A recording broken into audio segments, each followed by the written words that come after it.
Ndabasuje kandi ndabifuriza ibihe byiza mwebwe mukomeje kudukurikira mukomeje kwa natwe makuru ndetse n'ibiganiro bitandukanye dukomeza kugenda tubagezaho. N'itangazo rero rivuye mu biro bya Minisitiri w'Intebe rireba abanyarwanda bose. Hanyuma Minisitiri w'Intebe Dr Edouard Ngirente akaba yaragejeje ku nteko ishinga amategeko imitwe yombi iteranye gahunda ebyiri z'ingenzi guverinoma yashyizeho mu rwego rwo guhangana n'ingaruka za COVID-19 ku bukungu bw'igihugu.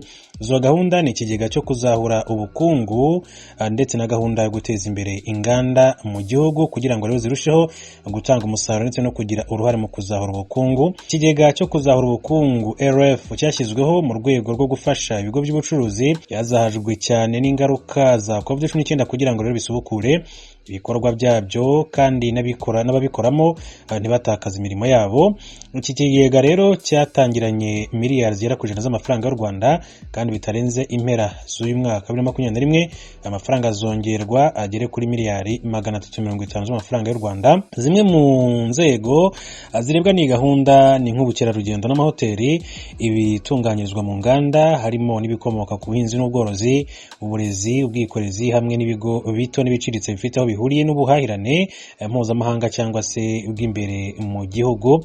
Inkunga rero mu by'ukuri itangwa muri gahunda ikaba igizwe hanini no gusonerwa umusoro ku nyongeragaciro ku bikoresho by'ubwubatsi bitaboneka muri Afurika y'Iburasirazuba, umuryango wa Afurika y'Iburasirazuba ku bikoresho by'ubwubatsi byakorewe mu Rwanda, n'inkunga ishingiye ku mikorere myiza y'ibigo n'inganda irimo kugabanyirizwa imisoro ku bihembo by'abakozi paye ku bakozi kandi bashya bahawe akazi ndetse no kubagabanyiriza imisoro ku byoroherezwa mu mahanga. Biteganyijwe ko rero iyi gahunda izongera umusaruro w'inganda, izatuma rero hahangwa imirimo mishya, guhaza amasoko y'imbere mu gihugu ndetse no kongera ibyoherezwa mu mahanga muri iki gihe cy'icyorezo cya COVID-19 nk'uko bikubiye muri nyandiko yavuye mu biro bya Minisitiri w'Intebe.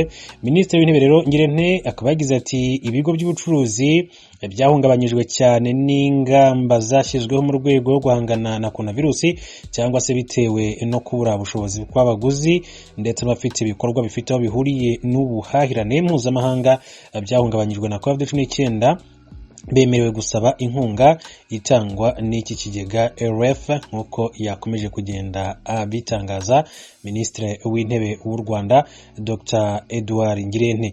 Ati gahunda rero yo guteza imbere inganda mu gihugu kugira ngo zirusheho rero gutanga umusaruro ndetse no kugira uruhare mu kuzahura ubukungu yashyizweho hagamijwe rero kwihutisha ishoramari ry'abikorera cyane cyane mu bijyanye n'ibitunganyirizwa mu nganda ndetse n'ubwubatsi. Iyi gahunda ikaba mu by'ukuri izagira uruhare rukomeye cyane mu kugabanya ikiguzi cyo gushinga inganda zikora ibikoresho by'ingenzi ndetse no kwagura inganda nto n'iziciriritse. Ibikoresho by'ubwubatsi rero bisonerwa umusoro ku nyongera agaciro iyo umushinga ufite agaciro k'ishoramari katari munsi ya miliyoni 10 z'amadolari y'Amerika. Inkunga ku bitunganyirizwa mu nganda itangwayo iyo umushinga rero ugamije gushora imari itari munsi ya miliyoni 1 y'amadolari y'Amerika, naho ku mishinga yari isanzwe hakenerwa ishoramari itari munsi ya miliyoni 1 y'amadolari y'Amerika cyangwa se 20% by'ishoramari ryari risanzwe mu Rwanda.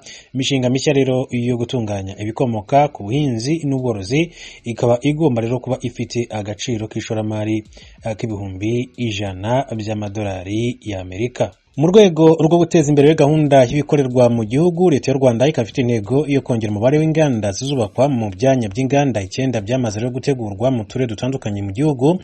Mu myaka igera kuri 3 ishize umusaruro w'inganda wagize uruhare rukomeye cyane mu gukomeza gahunda ya Made in Rwanda igamije guteza imbere ibikorerwa mu gihugu nko mu rwego rw'ibikoresho by'ubwubatsi birimo isima.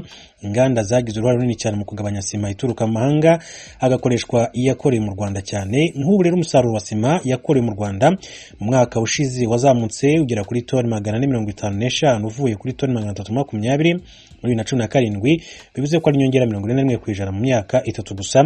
Umusaruro bikomoka ku mutungo kamere nawo warazamutse cyane ndetse amafaranga yinjizwa muri uru rwego yavuye kuri miliyoni 180 z'amadolari y'Amerika mu mwaka wa 2017 agera kuri miliyoni 730 z'amadolari y'Amerika mu mwaka ushize. Byatewe ahanini rero na gahunda yo kongerera agaciro amabuye y'agaciro aboneka mu Rwanda ndetse no mu karere ka Afurika y'Iburasirazuba arimo zahabu, gasegereti, kolta n'andi atandukanye. Hanyuma ku itariki ya 25 Werurwe 2021 ubwo yari mu nteko ishinga amategeko imitwe yombi, Minisitiri w'Intebe Dr Edouard Ngirente yavuze ko leta y'u Rwanda ifite intego yo kubaka ibyanya by'inganda 9 mu duce dutandukanye tw'igihugu mu rwego rwo kongera umusaruro ukomoka ku nganda.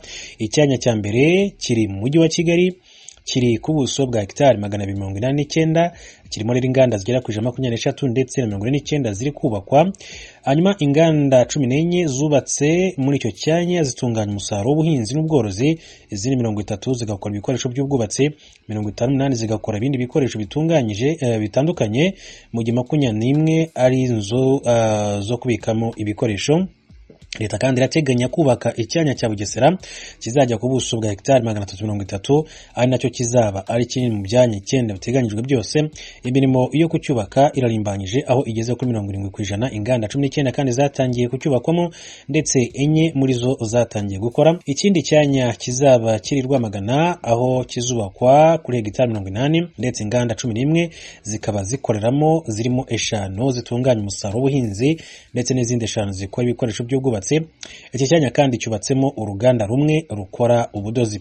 Mu karere ka Musanze naho hazubakwa icyanya cy'inganda kizaba kiri gifite hegitari 137 ndetse kikaba kimaze kubakwamo uruganda runini rukora sima rwiyongereye kuri Simerwa yari isanzwe iyikora yonyine mu Rwanda. Hanyuma icyanya cy'inganda cya Huye kizubakwa kuri hegitari 50 ndetse imirimo yo kucyubaka ikaba ikomeje, aho abaturage bazimurwa bamaze rero kubarirwa, ndetse kandi mu ngengo y'imari y'umwaka utaha ibikorwa byo kucyubaka bizakomeza kugeza uyu munsi. None uruganda rumwe ruri kubakwa mu cyanya cyahariwe inganda kiri muri aka karere ka Huye mu ntara y'Amajyepfo. Ikindi cyanya kizashyirwa mu karere ka Rusizi ku butaka bufite hegitari 45 kizaba kirimo inganda zigera kuri 5. Mu karere ka Muhanga naho hazubakwa icyanya cy'inganda kizaba kiri kuri hegitari 63. Imirimo yo kwimura abaturage irakomeje ndetse ibikorwa byo kubaka icyo cyanya bikazashyirwa mu ngengo y'imari y'umwaka utaha. Uruganda rumwe nirwo rero rukorera muri iki cyanya. Akarere ka Nyagatare nako kazubakwamo icyanya kiri ku buso bwa hegitari 50 ndetse kana Rubavu ikazubakwamo ikizaba gifite hegitari 50. Imirimo yo kubaka ibyanya muri utu turere iracyari inyuma, ariko byitezwe ko mu ngengo y'imari y'umwaka utaha ibi byanya bizagenerwa amafaranga atubutse. Byitezwe ko ibi byanya byose nibitangira gutanga umusaruro, inganda zizaba zirimo zizatanga akazi ku bantu bagera ku 27 ndetse bikongera miliyari zigera ku 1,000 ku musaruro w'inganda muri rusange. Minisitiri w'Intebe Dr Edouard Ngirente akaba yavuze ko mu rwego rwo kuzahura ubukungu ibi byanya by'inganda ari inkingi ikomeye Leta y'u Rwanda izakomeza gushyigikira. Yagize ati ni muri urwo rwego Leta izarushaho kwihutisha ishyirwaho ry'ibikorwa remezo muri ibyo byanya by'inganda. Ibi bizatuma rero inganda zibona aho zikorera hakwiye, bityo zitange imirimo myinshi cyane, umusaruro wazo wiyongere.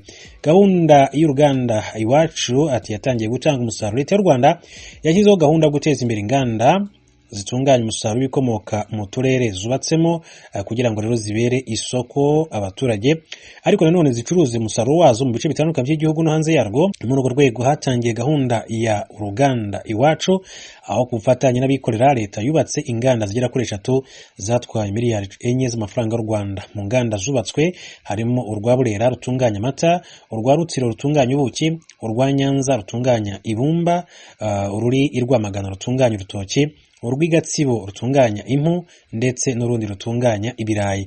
Byitezwe ko izi nganda zose rero zizegurirwa abikorera nyuma y'uko zimaze kumenyera ndetse no gutanga umusaruro. Uburyo kandi bukaba bwitezwe gutanga umusaruro kuko aho bwakoreshejwe bwerekanye ko bishoboka.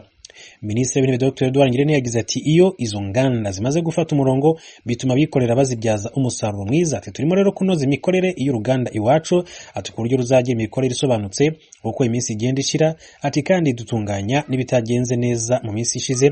Ibi rero bizatuma izi nganda zitanga umusaruro wisumbuye. Ati bityo rero zikurura abashoramari kuko